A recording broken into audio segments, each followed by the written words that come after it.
Hi everyone. So welcome to this sessions. So आज हम करने वाले हैं कि इम्प्लिसिट फंक्शन जब हमारे पास होता है तो उसका डेरिवेटिव हम कैसे निकालते हैं। तो आई होप आपको डेरिवेटिव वगैरह सब कुछ आता है। ये बहुत ही स्मॉल सेशन रहेगा जिसमें मैं आपको ये बता दूंगा कि इम्प्लिसिट फंक्शन क्या होता है और उसका डेरिवेटिव कैसे निकालते हैं। तो सबसे पहले कि इम्प्लिसिट फंक्शन होता कैसा, देखो जब जैसे हमारे पास लिखा होता है y is equal to 3x² + 8, तो आप इस फंक्शन में नोटिस करोगे कि x जो है वो एक साइड के अंदर है, y एक साइड के अंदर है, यानी x और y जो है वो इंडिविजुअली लिखे हुए हैं लेफ्ट साइड में और राइट साइड में। बट समटाइम क्या होता है कि हमारे पास ये मिक्स होते हैं, जैसे इस वाले क्वेश्चन में देखो, और इनको अलग अलग करना मुश्किल हो जाता है। जैसे अगर मैं 507 की बात करूं तो यहाँ पे x और y एक साथ लिखे हुए हैं, तो सम टाइम डिफिकल्ट होता है, लेकिन सम टाइम डिफिकल्ट नहीं होता। वो कई क्वेश्चनों में डिफिकल्ट नहीं होता, जैसे कि इसके अंदर डिफिकल्ट नहीं है, लेकिन कुछ ऐसे क्वेश्चन हो जाते हैं जिनमें डिफिकल्ट होता है, इनको अलग अलग नहीं किया जा सकता। तो जब नहीं किया जा सकता उस टाइप के फंक्शन को हम बोलते हैं इम्प्लिसिट फंक्शन, यानी वो एक मिक्सअप है बहुत वेरिएबल का। तो उसका डेरिवेटिव कैसे करते हैं, तो बहुत ज़्यादा ईजी है, इसमें कुछ भी इतना भी हार्ड नहीं है जितना लगता है। जैसे आपके पास दिया हुआ है x² - y² is equal to 5 दिया हुआ है, राइट। अगर आप ये एक इम्प्लिसिट फंक्शन है क्योंकि दोनों ही वेरिएबल एक साइड में, तो आप इसको आइडेंटिफाई कर सकते हो कि अगर both variable are in one side तो हम उसको क्या बोलेंगे कि वो एक इम्प्लिसिट फंक्शन है। तो सिंपली क्या करो, डिफरेंशियल ऑपरेटर अप्लाई कर दो बोथ साइड, ऐसे करके दोनों तरफ d/dx अप्लाई कर दो। अब इसको अंदर अप्लाई करो ऐसे करके, तो d/dx किसका होगा, x² का। फिर d/dx किसके ऊपर लगाएंगे, y² के ऊपर। अब ये तो एक कांस्टेंट है और कांस्टेंट का डेरिवेटिव क्या हो जाता है, 0। ठीक बात है। अब हम x² का करेंगे तो ये 2x और dx/dx होगा वो 1 हो जाएगा। इसका करेंगे 2y, और y का भी डेरिवेटिव करना है किसके रिस्पेक्ट में, x के रिस्पेक्ट में। अब मुझे dy/dx निकालना है, तो इस चीज को हम उधर ले जाते हैं क्योंकि ये नेगेटिव है। तो 2x बराबर में 2y, और d ओवर में क्या आ गया, dx आ गया। अब यहाँ से क्या करो, 2 से 2 काट दो और y इसके नीचे ले आओ, तो x/y बराबर क्या हो गया, dy/dx हो गया। और यही आपका डेरिवेटिव है जो आपको निकालना था, dy/dx बराबर x/y। अगर आपको वॉइस कम आ रही है तो आप हेडफोन का यूज कर सकते हैं, क्योंकि मैं लाइव स्ट्रीमिंग में इसको रिकॉर्ड कर रहा हूँ, ताकि मेरे पास इतना टाइम नहीं हो पाता मल्टीपल क्लासेज होने की वजह से कि मैं पहले इसको डायरेक्ट रिकॉर्ड करूँ फिर मैं इसको एडिट करूँ। मैं चाहता हूँ कि ज़्यादा से ज़्यादा चीज़ें मैं आपको दे पाऊँ, तो ड्यू टू टाइम मुझे डायरेक्ट इसको लाइव रिकॉर्ड करके और कॉपी पेस्ट करना होता है।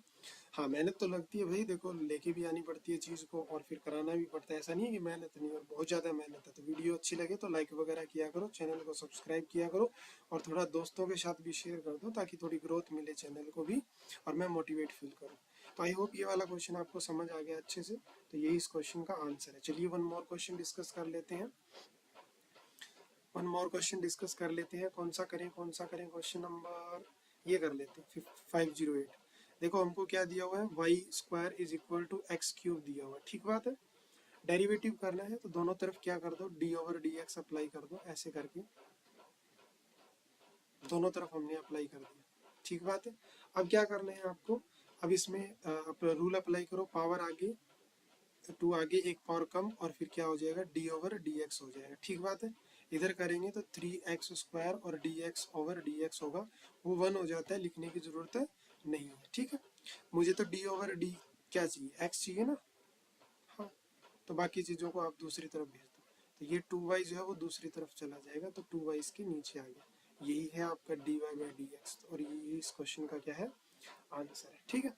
एक क्वेश्चन और कर लेते हैं, ऐसा सिमिलर मैंने करवा दिया, ये मैंने करवा दिया। एक ये वाला क्वेश्चन उठा लेते हैं 5010 वाला। देखो x³ दिया हुआ है, माइनस में xy दिया हुआ है, प्लस y³ बराबर 1 है, ठीक बात है। इसका डेरिवेटिव कर दो, तो डेरिवेटिव करने के लिए क्या करेंगे, d/dx अप्लाई कर देंगे पूरे क्वेश्चन के ऊपर, ऐसे करके बराबर में ये 1 का तो 0 ही हो जाएगा, तो लिखने की नीड नहीं है। कुछ टाइम लिख देता हूँ, कुछ टाइम मैं नहीं लिखता।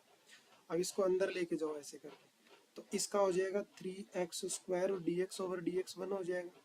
यहाँ पे आपको प्रोडक्ट रूल लगाना पड़ेगा क्योंकि यहाँ पे दो फंक्शन मल्टीप्लाई में, और इसका हो जाएगा 3y² और y का with respect to x is equal to 0। अब यहाँ पे रूल लगाओ, प्रोडक्ट रूल में क्या होता है, जैसे फर्स्ट सेम होता है तो y का डेरिवेटिव कर दो, फिर सेकंड को सेम रख लो, dx ओवर dx करोगे 1 हो जाएगा, तो उसको लिखने की नीड नहीं है। प्लस 3y² और d ओवर dx बराबर क्या है, 0 है, राइट। अब एक काम करना है, पता है क्या करना, हमको d ओवर dx निकालना है। तो ये निकालने के लिए आपको जो d ओवर dx है यानी dy बाई dx है, उसको एक साथ में कलेक्ट करना पड़ेगा उसकी टर्म को, बाकियों को दूसरी तरफ भेज दो। तो एक बार तो इसको ओपन कर लो, तो जब ओपन करेंगे तो x और d over dy by dx और माइनस में y और फिर प्लस का 3y² dy बाई dx हो जाएगा बराबर में 0, ठीक है। अब एक काम करना है, पता क्या, इन दोनों को कलेक्ट कर लो, कॉमन ले लो और इन दोनों को उधर भेज दो, तो y उधर जाएगा, मैं इधर लिख रहा हूँ, तो y बन जाएगा, वो नेगेटिव है, और ये उधर जाएगा तो नेगेटिव का क्या हो जाएगा, 3x² हो जाएगा। इसमें से क्या करो, dy बाई dx कॉमन ले, तो जब यहाँ पे dy बाई dx कॉमन आएगा तो यहाँ पे क्या बनेगा, 3y² और ये क्या होगा, माइनस का x हो जाएगा, ठीक है। अब इसको इधर नीचे लेके जाओ, तो ये इसके नीचे चला जाएगा, तो y माइनस में 3x² और डिवाइड में क्या हो जाएगा, 3y² माइनस x हो जाएगा, कितना, 3y² माइनस x हो जाएगा। आई होप ये क्वेश्चन अच्छे से समझ आ गया, ठीक है ना। तो ये हमारा जो आंसर हमको निकालना था वो निकल गया। तो मैंने आप लोगों को ये भी करवा दिया। अब एक क्वेश्चन में ट्रिग्नोमेट्री का भी करवा देता हूँ, अदरवाइज आप बोलोगे सर ट्रिग्नोमेट्री का तो करवाया नहीं सर ने, तो एक ट्रिग्नोमेट्री का भी देखो। x बराबर क्या दिया हुआ है, 10y। हमें क्या करना है, d ओवर dx निकालना, दोनों तरफ अप्लाई करना।